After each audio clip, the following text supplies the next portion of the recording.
ஐந்து கரத்தனை ஆணை முகத்தினை இந்தி நிலம்பரை போலுமேட்டினை நந்தி மகந்தனை ஞான கொழுந்தினை புந்தியில் வைத்தடி போற்றுகின்றேனே.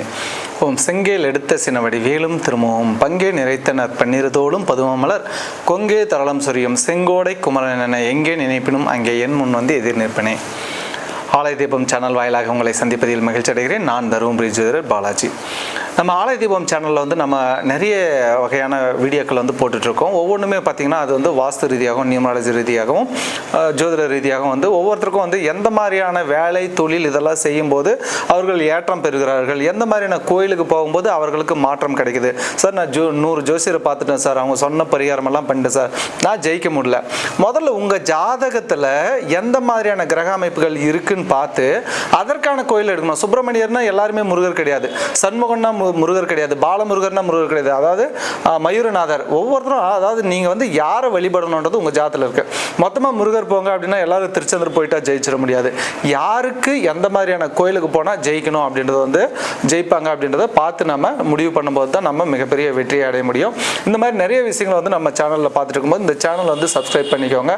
அதே போல் நிறைய பேருக்கு ஷேர் பண்ணுங்கள். ஒரு விஷயத்தை நீங்கள் அடுத்தவங்களுக்கு கொடுக்கும்போது அது மிகப்பெரிய ஒரு நல்ல விஷயமாக உங்களுக்கு மாறி வரும் அப்படின்ற விஷயத்தை கருத்தில் கொண்டு நம்ம மேற்கொண்டு இன்றைக்கி நம்ம பார்க்க போகிற விஷயம் என்னென்னா, நம்ம செய்கிற தொழிலுக்கும் நம்ம வாழ்க்கையில் நடக்கிற விஷயங்களுக்கும் சம்பந்தம் உண்டா. இப்போ எக்ஸாம்பிளுக்கு ஒரு போலீஸ் அப்படின்னு எடுத்துக்கிறோம். அவர் அந்த யூனிஃபார்ம் சர்வீஸ் அப்படின்ற ஒரு விஷயத்தில் இருக்கும்போது அவருடைய வாழ்க்கையில் நடக்கிற விஷயங்களுக்கும் இவருடைய வேலைக்கும் சம்பந்தம் உண்டா அப்படின்ற விஷயங்களை நம்ம பார்க்குறோம் இன்றைக்கி. இதில் முதல்ல யூனிஃபார்ம் சர்வீஸ் எல்லாம் எடுத்துக்கலாம். Police, army, railway department, EB department, postal department, அந்த மாதிரி இதே ஒரு நார்மலாக ஒரு மெக்கானிக்கு எந்த இடத்துல வந்து ஒரு ஆட்டோ ஓட்டுறாரு, ஒரு கார் டாக்ஸி, யாரெல்லாம் வந்து யூனிஃபார்ம் போட்டு வேலை செய்கிறாங்க அப்படின்னு பார்க்கணும். அப்போ யூனிஃபார்ம் போட்டு வேலை செய்கிறவங்க எல்லாமே வந்து முருகர் சம்பந்தப்பட்டவங்க அப்படின்னு பார்க்கலாம். எப்படின்னா இப்போ முருகர் வந்துட்டு தேவர்களுக்கெல்லாம் போர்படை தளபதி அப்படின்னு பேர். அப்போ போர்படைனா அது போலீஸு, ஆர்மி, இந்த மாதிரியான விஷயங்களை குறிப்பிடும். ரெண்டாவது, அப்போது இவர்கள் எல்லாமே முருகர் சம்பந்தப்பட்டவங்க. அப்போ முருகர் வாழ்க்கையில் நடந்த விஷயங்கள் எல்லாம் இவர்கள் வாழ்க்கையில் நடக்கும். இப்போ முருகர் வாழ்க்கையில் என்னென்ன நடந்துச்சு, முருகர் வந்து தேவர்களுக்கெல்லாம் போர்படை தளபதி அப்படின்னும் போது போர் அப்படின்னாலே சண்டை, சண்டை என்றால் அடிபடும், சண்டையில் அடிபடும். அப்போ இதில் எல்லாம் சம்மந்தப்பட்டவங்களாம் பாருங்கள் அடிபட்ட தழும்புண்டு இவர்களுக்கு. போலீஸாக போன் ஃப்ராக்சர் உண்டு, செக் பண்ணுங்கள். எல்லா போலீஸு அதை 100, 1000, லட்சம் எத்தனை போலீஸை நீங்கள் பார்த்தாலுமே அவங்களுக்கு வந்துட்டு கம்பல்சரி அடிபட்ட தழும்பு உண்டு, போன் ஃப்ராக்சர் இருக்கும். அப்படி இல்லைன்னா கையில் காலில் உடம்புல அடிபட்டுச்சு, ஆப்ரேஷன் பண்ணோம், இல்லாட்டி நட்டு போல்ட் வச்சுருக்கோம். இது அனைவருக்குமே உண்டு. அது கண்டக்டர், டிரைவரு, ஆர்மியில் இருக்கவங்க எல்லாருக்குமே அது ஏதோ ஒரு காலகட்டத்தில் அது நடக்கும். அது எப்போன்றது அவர்களுடைய ஜாதகத்தில் வர திசா புத்தியை கொண்டு நினைச்சு இந்த டியூரேஷனில் வந்து கேர்ஃபுல்லாக இருங்க, அடிபடும் அப்படின்னு பேர். ஸோ அந்த டைமில் வந்துட்டு இவங்க ஒரு பிளட் டொனேட் பண்ணுறாங்க அப்படின்னும் போது அப்போ கொஞ்சம் ஸ்கிப் பண்ணலாம். ஆனால் அது ஏற்கனவே வந்து அவங்க கூட பிறந்த சகோதரருக்கு உண்டு, அப்படி இல்லைன்னா அவங்க அப்பாவுக்கு 100% உண்டு. போலீஸாக அவங்க அப்பாவுக்கு கையில் கால உடம்புல அடிபட்ட ஆப்ரேஷன் பண்ண தழும்புன்றது இருக்கும். சரிங்களா? அப்போ அடுத்து முருகர் வந்து மாம்பழத்துக்கு அண்ணனோட சண்டை அப்படின்னும் போது இவர்கள் எல்லாருக்குமே நீங்கள் ஆர்மியில் இருக்கட்டும், போலீஸில் இருக்கட்டும், யாராக இருக்கட்டும், பங்காளிகள் உதவி வராது. பெரியப்பா, சித்தப்பா, அண்ணன், தம்பி, பங்காளிகள் உதவி இவர்களுக்கு கிடையாது. யூனிஃபார்ம் சர்வீஸ் சம்மந்தப்பட்டவங்க எல்லாருமே. அடுத்து முருகர் கோச்சிட்டு பழனிக்கு போயிட்டார். அப்போது இந்த போலீஸு, ஆர்மி, ரயில்வே யாராக இருந்தாலுமே அவர்கள் வந்து இடம்பெயர்ந்து இருப்பாங்க. அப்பா சொத்து தாத்தா சொத்தை விட்டு வெளியில் இருப்பாங்க. இல்லை சார் நான் அப்பா சொத்துல தான் இருக்கேன், தாத்தா சொத்துல தான் இருக்கேன்னா அந்த சொத்தில் தகராறு இருக்கும். ஒன்று இவங்களுக்கு பூர்வீக சொத்து இல்லைன்னா பிரச்சனையே கிடையாது. பூர்வீக சொத்து இருந்துச்சுன்னா யாரெல்லாம் யூனிஃபார்ம் போட்டு வேலை செய்கிறாங்க, அதை வந்து மெக்கானிக்காக இருந்தால் கூட சரி, ஆட்டோ டிரைவராக இருந்தாலும் சரி, அந்த யூனிஃபார்ம் சர்வீஸ் சம்மந்தப்பட்ட அத்தனை பேருமே வந்துட்டு அப்பா சொத்து தாத்தா சொத்தை விட்டு வெளியில் வந்து பாருங்கள், மிகப்பெரிய வளர்ச்சி அடைவீங்க. இல்லை சார் நான் இதிலே தான் இருக்குது அப்படின்னா கம்பல்சரி சொத்தில் பிரச்சனை உண்டு. உங்களுக்கு அது போலீஸாகவே இருந்தால் கூட சரி. நான் நிறைய போலீஸுங்களுடைய ஜாதகம் அந்த இடத்துல வாஸ்து இதெல்லாமே போய் பார்த்துருக்கேன். அவங்க வீட்டில் போய் பார்க்கும்போது அவர்கள் அந்த சொத்துல எல்லாம் பிரச்சனை இருக்குது. நம்ம என்ன செய்வோம், நம்மளுக்கு நிலத்துல பிரச்சனை வந்தால் நம்ம போலீஸ் கிட்ட போவோம். ஆனால் எல்லாம் நிறைய நான் போலீஸ் வீடு போனது எல்லாமே சார் நிலத்துல நிறைய பிரச்சனை சார், எல்லாம் சுற்றி இருக்கிறவங்கலாம் பங்காளிங்களே பிரச்சனை சார், அப்படி போலீஸுக்கே பிரச்சனை தான். அப்போ நிலம் இல்லைன்னா தப்பிச்சிட்டாங்க, இருக்குன்னா நிலத்துல தகராறு உண்டு. அங்கே இருந்தால் இவர்களுக்கு வளர்ச்சியே இல்லை.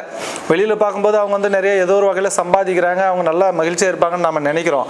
ஒவ்வொருத்தருடைய ஜாதகமும் எடுத்து அவங்க குழந்தைங்க ஜாதகத்தெல்லாம் பார்க்கும்போது அவ்வளோ ஒரு சிரமத்தில் இருக்காங்க. அவங்க வந்து பணம் கட்டி ஒரு ஆசிரியர் பணி வாங்குறதுக்கெல்லாம் மனைவிக்கு வந்து ஆசிரியர் பணி வாங்குறதுக்கு ட்ரை பண்ணுறது சார், பணம் கட்டிட்டேன் சார், அது ரிட்டர்ன் வாங்க முடியல. ஒரு நிலத்து மேலே வந்து கூட்டா வாங்கலான்ட்டு கொடுத்தோம் சார், அது திரும்ப என்னால் ரிட்டர்ன் வாங்க முடியல சார், அது ஒரு பிரச்சனை ஆயிடுச்சு. அப்போ அவர்களுக்கு ஏகப்பட்ட பிரச்சனைகள் இருக்குது. அப்போது வெளியிலேருந்து பார்க்கும்போது அரசாங்க வேலை அப்படின்றது வந்து எல்லாருக்குமே வந்து ஒரு கனவாக இருக்குது.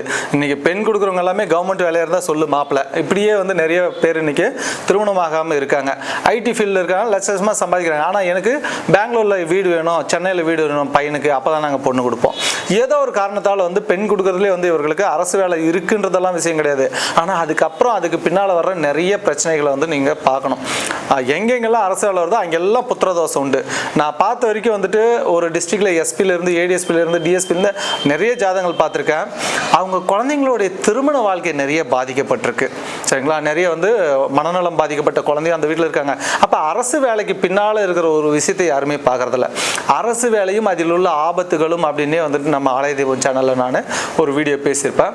அப்போ அரசு வேலை எங்கெங்கெல்லாம் இருக்குதோ அங்கே எல்லாமே வந்துட்டு புத்திரதோஷம் வந்துடும் ஒன்று. ரெண்டாவது, யூனிஃபார்ம் சர்வீஸ் எங்கெங்கெல்லாம் வேலை செய்கிறாங்களோ அந்த இடத்துல எல்லாமே வந்து பார்த்திங்கன்னா அந்த பங்காளிகள் பிரச்சனையும் போன் ஃப்ராக்சரும், அதே போல் பூர்வீக சொத்தில் அமர்ந்து இருக்க முடியாத இடம் புலம்பெயரக்கூடிய ஒரு அமைப்பாக தான் அவர்களுக்கு வாழ்க்கை இருந்துகிட்ருக்கு.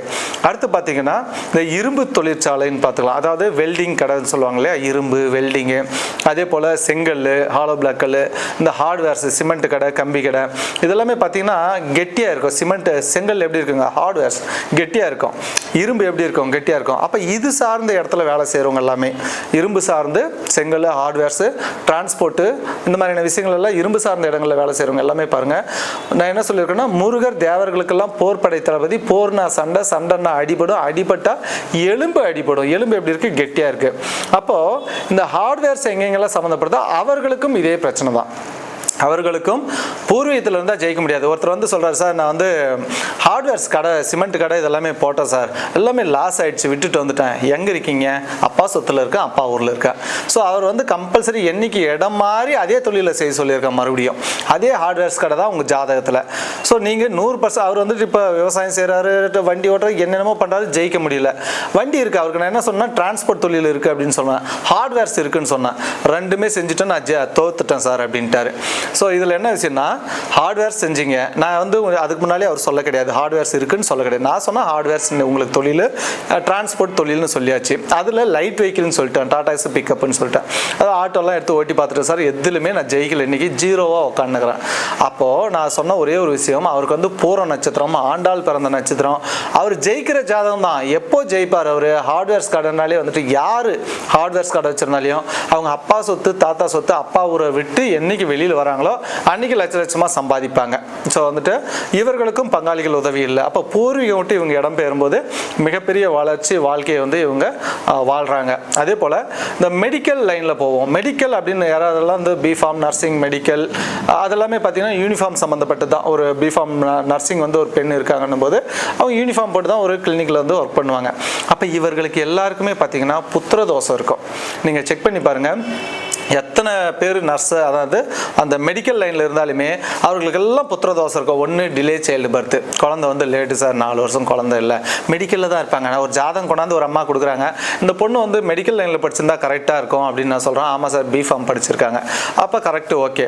ரெண்டாவது, இந்த பொண்ணுக்கே உடம்புல ரத்தம் குறைவு, ரத்த சிவப்பணுக்கள் குறைவு தெரியுமா உங்களுக்கு? இந்த பொண்ணு மெடிக்கலில் இருக்காங்க, இவர்களுக்கே ரத்தம் குறைவு, ரத்த சிவப்பணுக்கள், ஹீமோகுளோபின், ரெட் பிளட் செல்ஸ் கம்மி, உங்களுக்கு தெரியுமா அப்படின்னு கேட்டால் ஆமாம் சார், அந்த பொண்ணு சாப்பிட்றதே இல்லை, அது சாப்பிட்றது சாப்பிடாது அப்புறம். ஆனால் இவர்களுக்கு இந்த மாதிரியான இஷ்யூ வந்துடுவாங்க.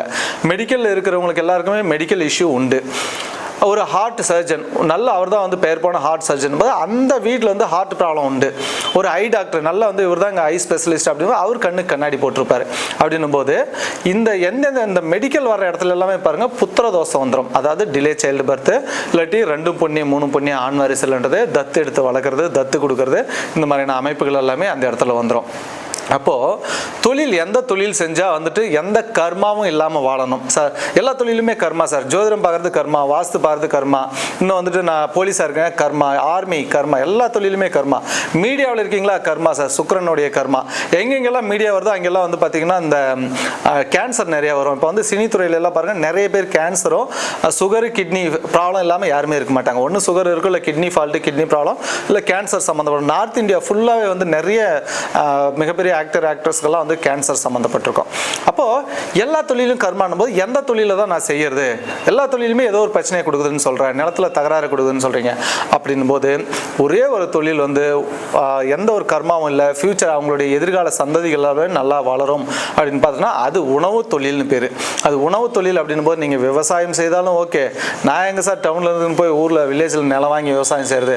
உணவு தொழில் அப்படின்னும் போது ஹோட்டல்லேருந்து, டீ கடையிலேருந்து, டிஃபன் கடையிலேருந்து, ஒரு ஐஸ்கிரீமு, ஃப்ரூட் ஜூஸு, வெஜிடபிள்ஸு, அப்போ உணவு சார்ந்த அனைத்து தொழிலுமே வந்துட்டு கர்மா இல்லை.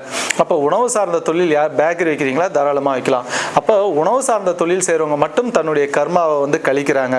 உழவு தொழில் மட்டுமே இருந்தது, இன்னைக்கு வந்துட்டு ஆயிரக்கணக்கான லட்சக்கணக்கான தொழில்கள் வந்து பூமியில் உருவாகிடுச்சு. அப்போ ஒரு தொழில் வந்து ஒருத்தரை பாதிக்குமா அப்படின்னா ஒவ்வொரு தொழிலும் ஒவ்வொருத்தரை ஒவ்வொரு மாதிரியான வகையில் வந்து பாதிச்சுட்டு இருக்கு. அப்போ பாதிப்பே இல்லாத ஒரே ஒரு தொழில் உணவு தொழில். அது நீங்கள் உழவு செய்தாலும் சரி, அல்லது டீ கடை, டிஃபன் கடை, அரிசி கடை, மளிகை கடை, மாட்டுக்கு தீவனம், கோழி தீவனம், அந்த சாப்பிட்ற ஐட்டம் சார்ந்து எந்த தொழில் செஞ்சாலுமே அது உங்கள் வம்சத்தை பாதிக்காது, நல்லா சீரும் சிறப்புமாக வருவீங்க. ஸோ தொழில் தேர்ந்தெடுக்கும் போது உங்கள் ஜாதகத்தில் உள்ள தொழிலை வந்து பார்த்து தேர்ந்தெடுத்து எந்த இடத்துல இருந்து இந்த தொழிலை செஞ்சால் சக்ஸஸ் பண்ண முடியுன்றதை பார்த்து செய்யும்போது மிகப்பெரிய வெற்றி அடைவீங்க. நன்றி, வாழ்க வளமுடன்.